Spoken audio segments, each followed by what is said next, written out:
Okay, looks like we are live now. So, today, before we get started, I want to talk a little bit about, I don't know, just some observations here. So, we're trying to develop this perfect pitch ability. We're now on day 18.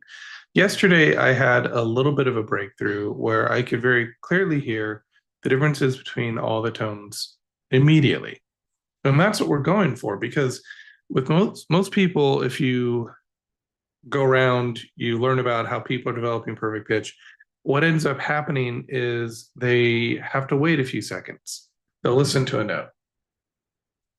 Oh, I've got to share my screen. They'll listen to a note and they'll try and actually hear it. But it takes them a few seconds to actually figure out what that note is. So if I were to play this note here, somebody without perfect pitch that maybe learned it later in life, it would take them a second or two and they'd say, okay, that's an A. And they might be right because they have learned in a way to, in most cases, what I found, associate songs with particular notes. So if there's a song like Bohemian Rhapsody's in B flat, okay. So if you really know that song and you think of the opening to that and you can isolate that B flat, then you can theoretically identify the B flat. But it takes a second because you always have to reference something. It's kind of like seeing the different colors on this mug here, you know? I can immediately tell there's some orange in there and there's some green. I don't have to think about it. I don't have to relate the green to the red to know that green is green and red is red. I just know it. But if I was a little bit colorblind, then maybe my greens wouldn't be so green. I wouldn't be able to tell the difference between, let's say, green and red. They might look very similar to me. And so theoretically, if I were shown what green and red looks like, maybe I can get a little bit better at identifying what somebody that, a person that that's not colorblind would be able to identify as green or red. But it would never be at the same level as somebody who is just born with the ability to see. We're talking about the ear, and the ear is a little different. I don't know a lot of the neuroscience behind it or the anatomy necessarily to get into great detail here, but the ear is different than the eye.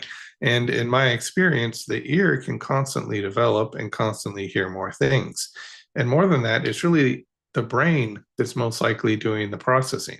The ear is just taking the information in, and then the brain has to decipher it.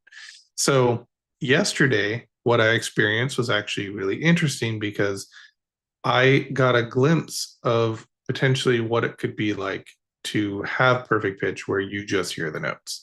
Now, I still don't know if I can develop it. I am very much skeptical of that, but it was promising that I was able to hear it yesterday. So we're going to try and do some more exercises today to see if we can do that. But the whole point of this is I don't want to do a lot of the techniques already out there. I don't want to have you use songs to learn pitches. I think that's great for babies when they can pick up on these things much more quickly. I think there's a lot of things you can do for babies to actually help them develop perfect pitch. Part of it involves listening to a combination of simpler songs and then more complex songs, showing them notes on the piano, having them guess, introducing them to the fact that there are different experiences you can have with each key on the piano, like a C and a D sound different. So you can play games with them. And I think you can really develop with a child very quickly. But with an adult, they've done experiments, and there was actually a Japanese researcher, and he took kids who are 4 to 7 years of age. Now, this goes against what a lot of the other research shows, which is that really, if you want to develop perfect pitch, it's that 4 month to 10 month window where you're going to pick up on it the most easily. So this he did with kids that were 4 to 7 years. And essentially what it came down to is he would play different notes on the piano and have the kids guess. And by the time they turned 7, they all developed perfect pitch. So all he did was basically went to the piano, would notice that, and they would identify it. That was a C. They tried it with adults, it did not work. Okay, so I think a few things are going on here. First, with the kid, it's new. Everything's new. There's a lot less to reference. You can pick up on things quicker. The brains are primed for learning. As an adult, we learn a little bit different. It's a little bit slower, it's a little bit more methodical. We need more information, we need more context, we need some background, right? And we need to be able to reference it to something else. We need scaffolding. We need to know how to get from point A to point B, not just simply saying, well, you're at the gas station in Texas right now. You need to get to Louisiana. You know, okay, can you give me a general direction or a map to get there? No, I'm not going to do that. I just want you to get from this gas station to Louisiana. It's kind of the same thing. Whereas a kid in this particular metaphor here would be able to just kind of intuit their way there. Okay, so we need more information. We need more drills. We need to be very careful how we learn it, because what I'm seeing, I've been doing a little bit of research as part of my 30 days here. I'm just paying attention to what other people are saying. I'm also calling upon my recollection of what I remembered when I taught in the university with students that had perfect pitch versus those that kind of developed a quasi-perfect pitch. And so with those students that developed the quasi-perfect pitch, most of them would hear C first, which doesn't surprise me because everything I did in my classes Monday through Thursday, we started with the daily routine and the mirror exercises. And the mirror exercises are always based on the current interval we were working on. The daily routine always started on C. The mirror exercise always started on C. And so every day they heard this in the daily routine. C, and they'd sing it. D as a warm-up. And then there are 8 daily routines, actually. I've only published 7 of them, but there's actually 8 of them. And as we would go through, we would gradually add more notes. So maybe week 1 was C, D, E, and then week 2 is C, D, E, F. And we kept adding new notes each week, or actually every other week. So they would slowly get used to hearing these different sounds, but it always started on C. And so what would happen is a lot of students would actually start to just be able to hear C. But it wasn't quick. It was one of those things where it took a second or two. They had to think about it. Some of them developed more quickly than others. And I feel like some students, they already had perfect pitch. They just didn't know they had it.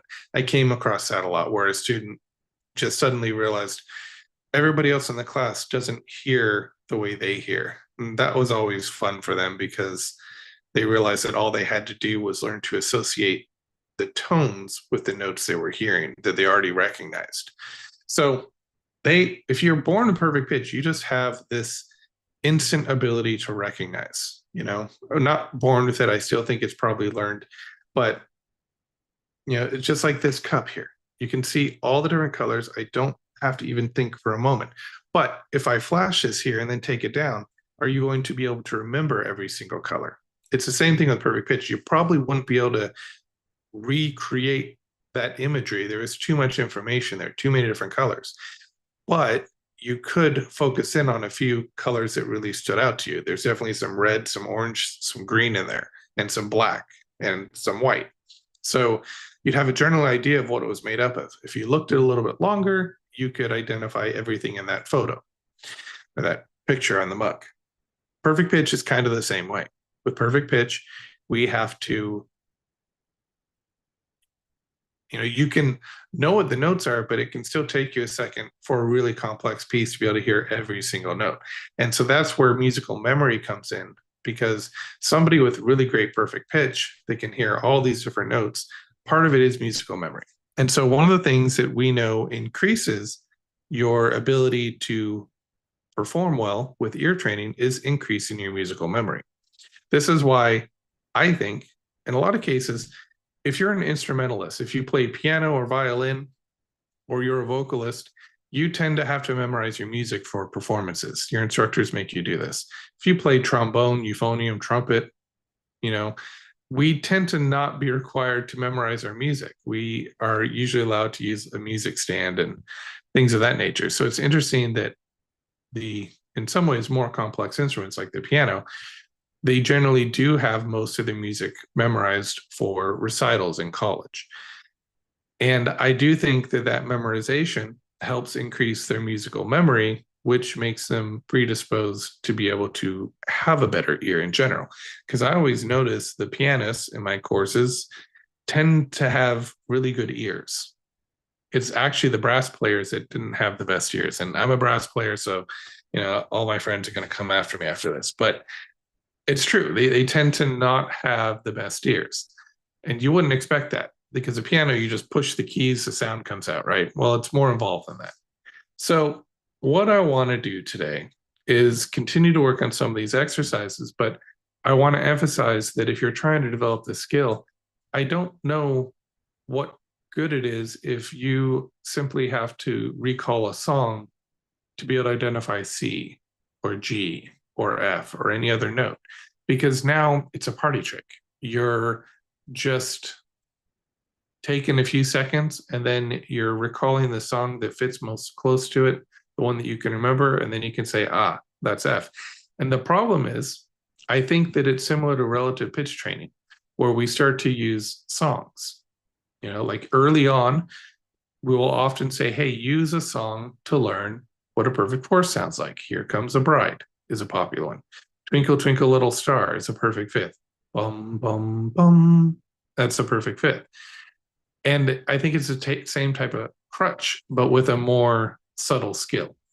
And so if you're using vocal tension, if you're using songs, if you're using anything that isn't sort of in your mind and relying only on your ear and then hearing the actual qualities of these tones, I think you're missing something. So just as an example, and then we'll get to the exercises. Here's a perfect fifth.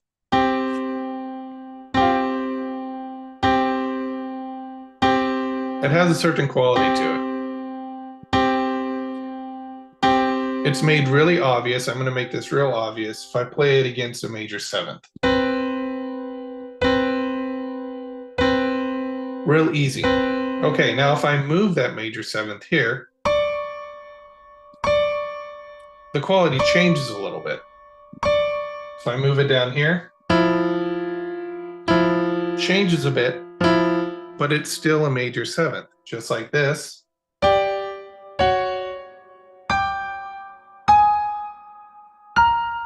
Those are all perfect fifths.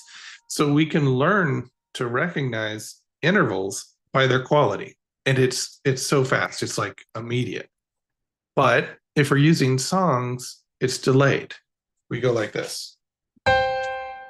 Bum, bum, twinkle, twinkle. Okay, that's a perfect fifth. It takes too long, even if you're quick at it. Bum, bum, and you're using the song Twinkle, Twinkle, Little Star to remember that perfect fifth.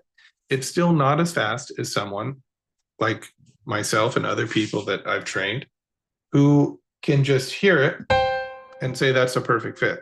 Now, I'm not using perfect pitch. Okay, I'm not. I don't recognize necessarily a great difference in quality between this perfect fifth and this perfect fifth. They sound different. There's definitely a tint between those two notes, and they sound different. But I'm hearing the quality of the perfect fifth every time the perfect fifth is played. So one person actually asked me if I was using perfect pitch, and I just didn't know it. And no, that's not the case. Because what I'm actually trying to do is ignore the difference. So if I play this perfect fifth here and this perfect fifth here, I'm trying to ignore the fact that there's a difference in timbre between the first perfect fifth and the second perfect fifth. And I'm trying to find out, okay, what's common between them? That's the sound of the perfect fifth. That's what I focus on. That's what I train. So we want to avoid anything, I would guess, that would require us to think. So what I do with the relative pitch course, the flawless ear training, is I go through and we work on the perfect fifth for 36 lessons in unit 1. 15 in unit 2, and 16 in unit 3. We're working on the 5th and the 4th for 2 months if you go straight through. And the way that course was actually designed, and if you're just kind of in a hurry to succeed, ignore all my instructions on take a day if you get 100%, 3 days if you get less than 100. You could actually just take one lesson a day. And as long as you're not reaching a point, this is where you have to be kind of intelligent about it. As long as you're not reaching a point where you just can't do the exercises at all, and you're getting really low scores, like it's just a guessing game at this point, and you're not getting anything right, less than 50% accuracy. If you're getting 50% accuracy, you need to really take this slow. But if you're getting like 70, 80% accuracy in the flawless course, keep going if you want, if you're in a hurry, because otherwise this course will take a very long time. And the thing is, it is built in a way where we continually reinforce the 5th and the 4th in different ways, just to give you a preview of how this works. You start out with the 5th and the 4th. We start out with a mirror exercise where you sing it and you try and hear the 5th and the 4th within these harmonies that I'm playing. And then we start to deal with second inversion triads. Why second inversion? Why not first? Because second inversion has a 4th in the bass and then a major 3rd on top. The next interval we're going to introduce is a major 3rd. So everything that I do, and there's just numerous examples of this, they slowly build on previous concepts learned. So while you may think I'm working on this perfect 4th and perfect 5th forever, I need to move on, that's actually not the right way to think about it, because what you're doing is you're building a foundation that we're just going to keep putting more and more stuff on until we're finally at the end, we get to like polytonality and some really complex stuff. And you can do it because we went step by step and it was mostly easy. Easy doesn't mean 100% every time. You've got to get out of that idea that if you don't get 100%, you haven't somehow passed a lesson. That's not how this works. And I need to clarify this because there's the one thing about the course that I'm not happy with. I haven't clarified how to actually move from lesson to lesson. And it's confusing. But you don't need 100%. You just need to focus on doing it daily as much as possible. That's how you're going to get the success. So with perfect pitch training, because that's what we're dealing with today, let me just, I don't know, I'll play something here. Okay, here we go.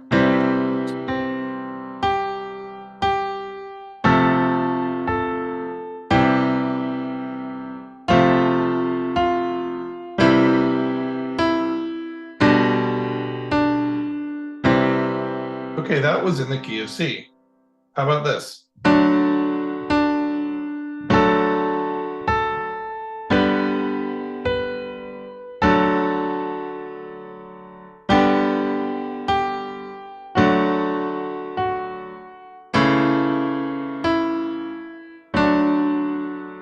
Did you notice some shift in quality there?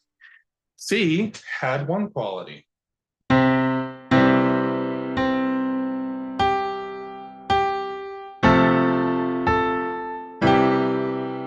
D had a different quality.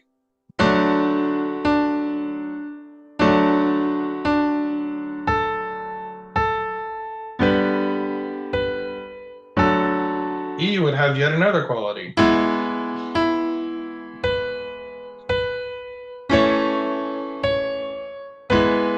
F, we can just keep going.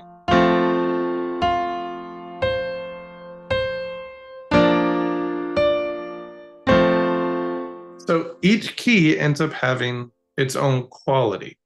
And maybe that is a little bit of the perfect pitch aspect that we're hearing.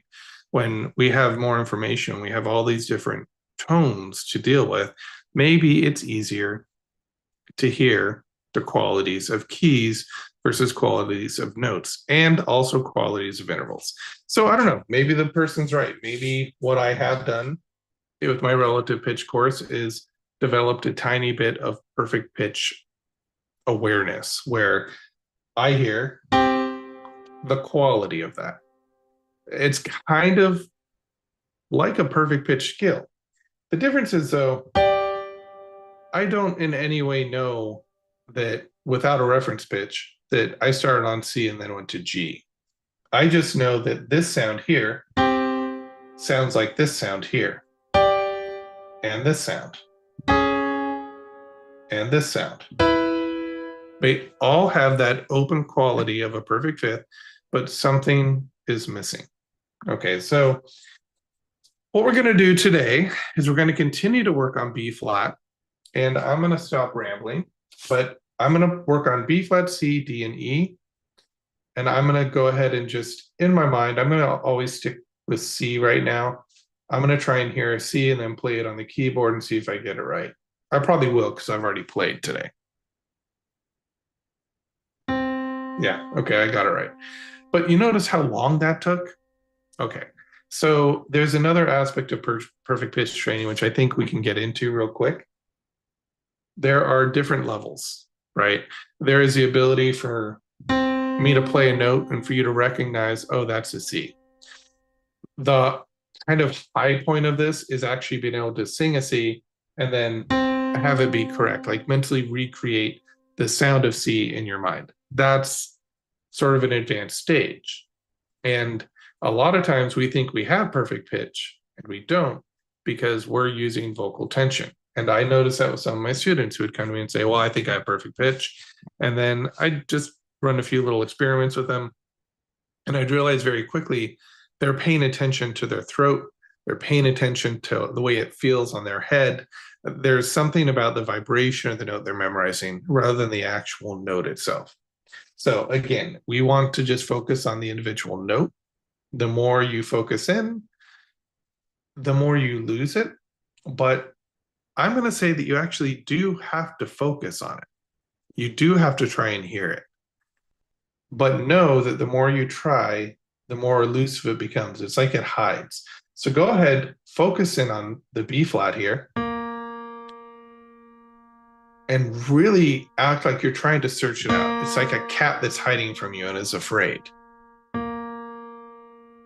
Just be kind of gentle with it. Don't scare it, but let it know that you're not going anywhere and you're not a threat, and you can, let it open up the tone for you. Really focus on it.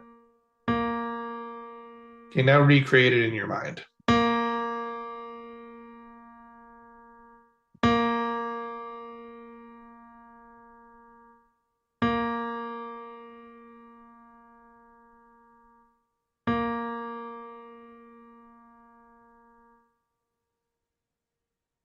I'm just audiating the pitch. Remember, audiating is the way I want you to describe the note. I don't want you to say it's soft, it's harsh, whatever. I want you to describe it by recreating it in your mind.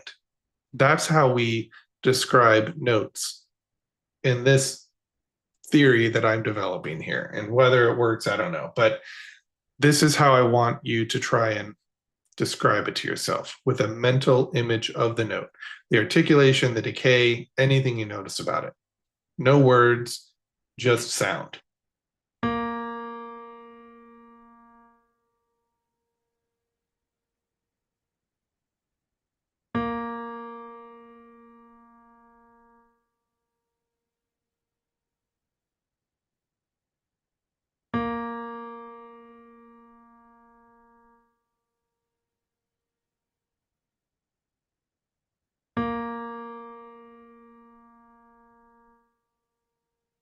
Okay, now what am I doing differently here? Because there's a million channels out there, maybe more. There's billions of YouTube channels, apparently, which is crazy. But there's millions of channels out there that will just have a B flat or a C, whatever note they want you to learn. Play over and over again for 8 hours, 10 hours, 30 minutes, and they'll say, just listen to it and memorize it. I'm not trying to memorize anything. I don't believe I can memorize a pitch. I can't memorize a perfect fifth. If I play C and G, I can't memorize that, but I can learn to become familiar with what it sounds like. When it's played, I can hear it. And then eventually what happens is you do reach an ability to be able to play a perfect fifth in your mind very clearly. And it's the same as when you hear it on the piano. But in the beginning, I don't try and memorize. I never tell you in the relative pitch course, the flawless course, memorize the perfect fifth. I just don't do that because that's not the goal. The goal is to simply get in there and learn to recognize it. So that's what we're doing here. We are listening in a very particular way. We're not just listening to the note. We are experiencing it. We're recreating it. That's it.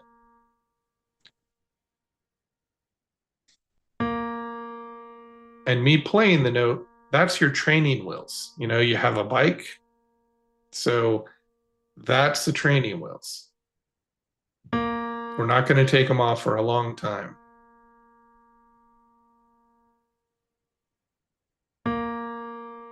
It's very simple, but it requires focus. So yes, it's simple to develop this ability to audiate and maybe to develop perfect pitch. But if it's simple, I think that it's also easy, but it requires a certain amount of focus. So the exercise itself is simple. We're hearing it internally after I play it. But the focus required to do that and to do that with clarity and the experience to be able to hear it clearly, that's what takes time.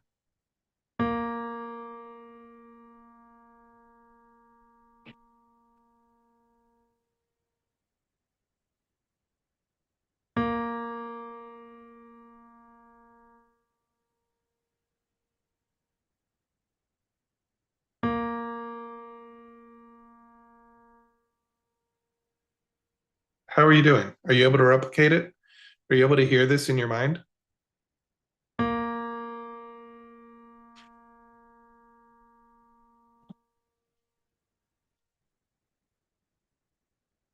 And if you want to talk about any experiences, post something in the chat. I will see it.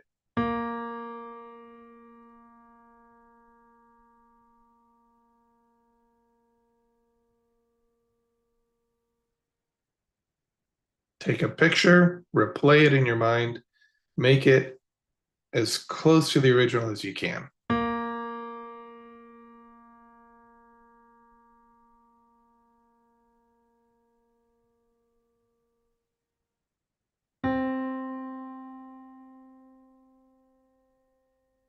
Same thing. Did you notice a difference though? Did you notice a difference between those two notes? Let's do it again.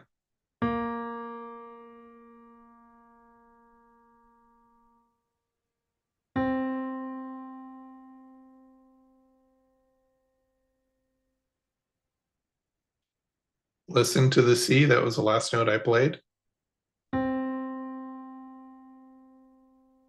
And the B flat.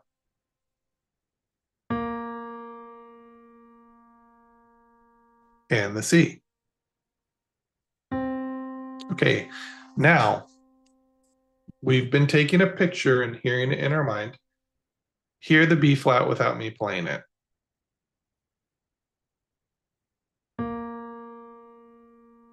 Hear the C.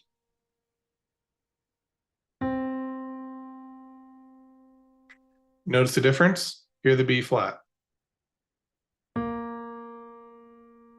Hear the C.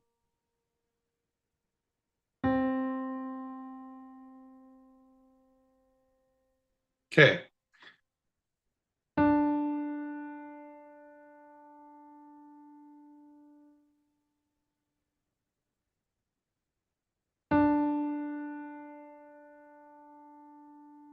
So for example, yesterday I could hear all these pretty clearly. Today, the B flat and C I can hear very clearly.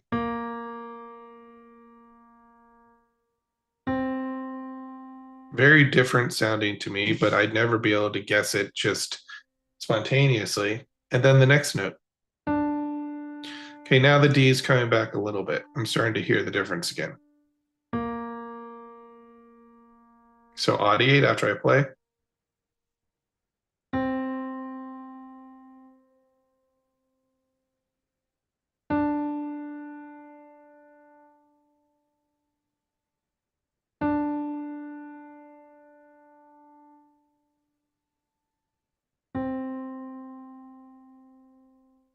Now mentally hear the D. Now go down to the C. D. C, B flat. All right, we're going to stick with these three notes for a little bit. This might be a longer session because, having fun here. So I'm going to say a note and then I want you to hear it. And we're going to do it kind of quick. So here's your B flat, C, D. So you're only going to get a second. I don't want you to think about it. Hear the note and then I'll play it. How about E? I'm sorry, I said E, I meant D. All right, let's try that again. How about D? C, B flat, C, B flat, C, B flat, C, D, C, D, C, B flat, C,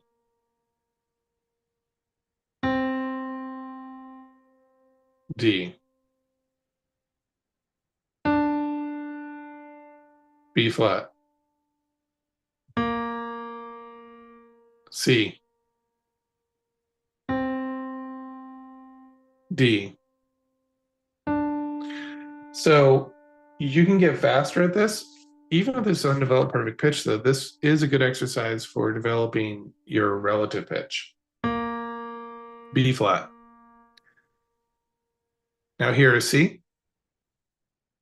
Now D. Okay, now I'm going to do something where I'm just going to play a bunch of pitches and I'm not going to tell you where they are. I'm not going to tell you what they are. B flat, C, D, or E will be the pitches that I played. We haven't really played E yet today. We did with Twinkle Twinkle Little Star when I transposed, but we haven't really played with E yet. So I want you to try and use anything at your disposal to get these notes right, but no external devices, no tuners, nothing like that. So I'm going to play a note. You're not going to know what it is, but you have to try and use anything in your mind, any intuition you have to try and guess. And you may be right, you may be wrong. You're not going to know because I'm not going to tell you. And I don't want you to ever go to a keyboard and try and hear these tones. What we're doing here is this is sort of how we learn information in general. You hear something and then you try and search for something that lets you know what it is you're dealing with. Okay. I don't know if that makes sense, but I don't want to tell you the answers.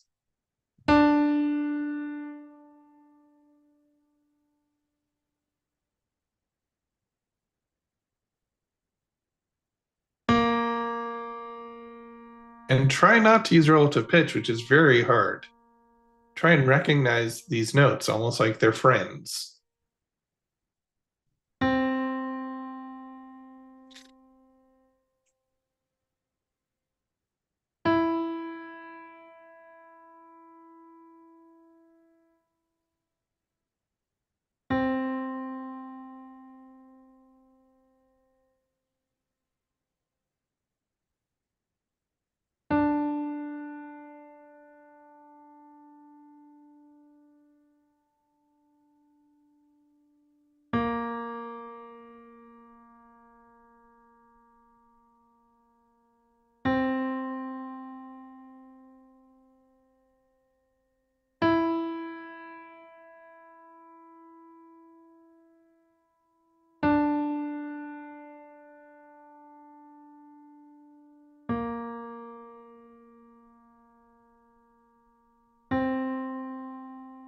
So what we're trying to do here is you are trying to identify them, but more importantly, you're searching and you're trying to say, does that sound like a B flat?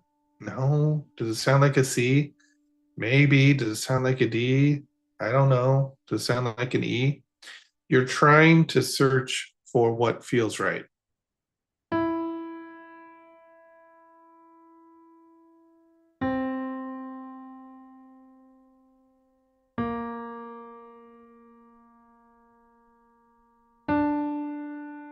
I'm going to expand the octaves now.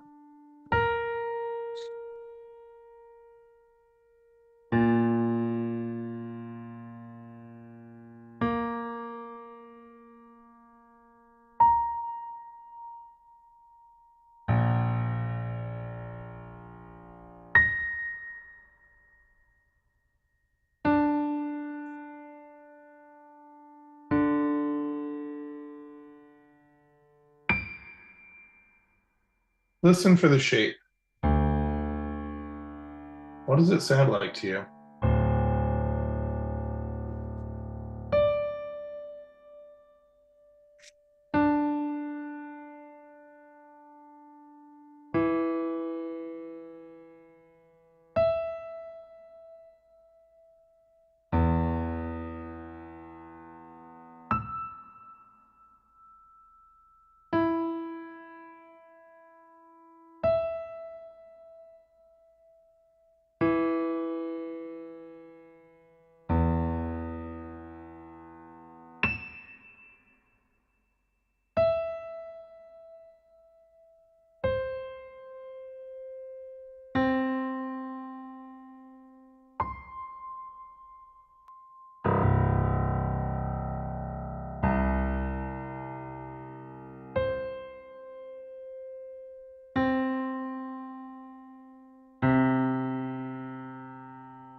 Okay, now I'm going to be a little more active. This time I'm going to tell you the name of the note. B flat. Try and guess the name of the note before I tell you. C.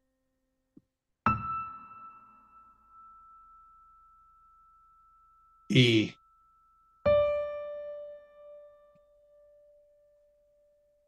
D.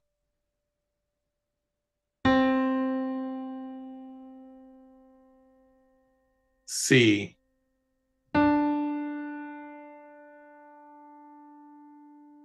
D.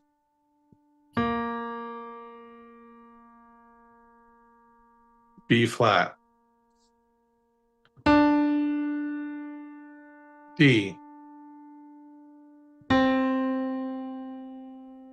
C.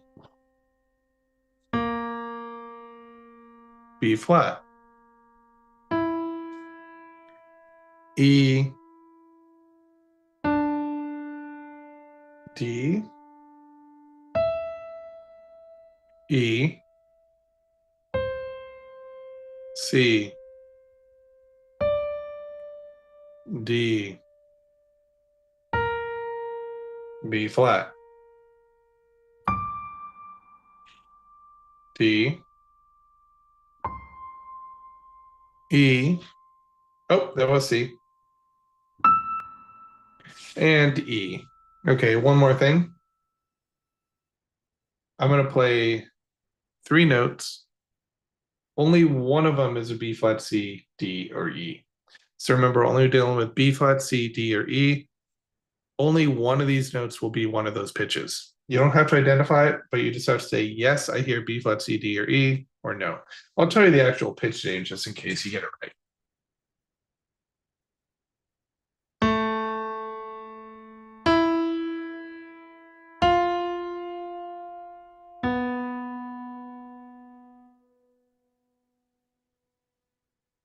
There was an E in there.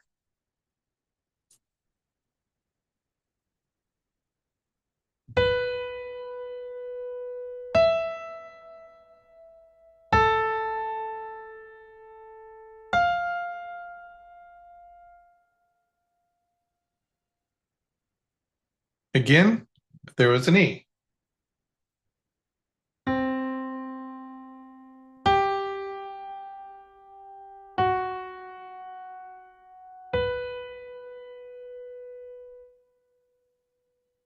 C.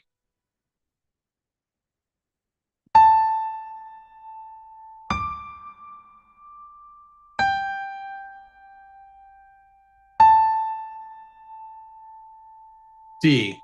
Okay, now we're going to do something a little bit different. I'm going to play B flat, C, D, and E. So there's always going to be four notes. And then I'm going to add a fifth note that is not B flat, C, D, or E. See if it just stands out to you.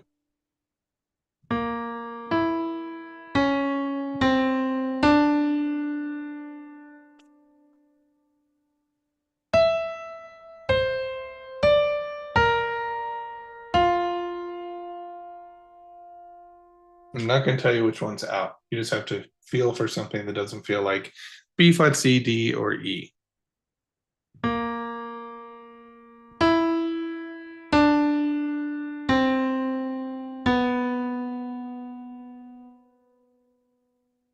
What this is doing is just getting you used to the fact that different pitches have their own unique colors. And you should, if I play a note outside of that, it should feel a little bit shocking because we're not looking for that note. That note's not part of the harmonic selection I have chosen.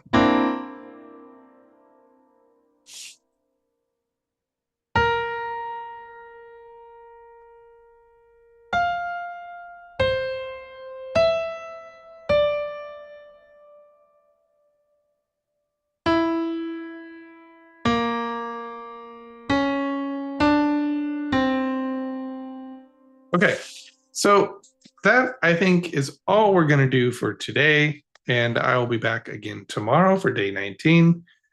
Only, about 11 days left. So keep working on this, go through these and let me know your results. Let me know how you're doing on this. And I will see you next time.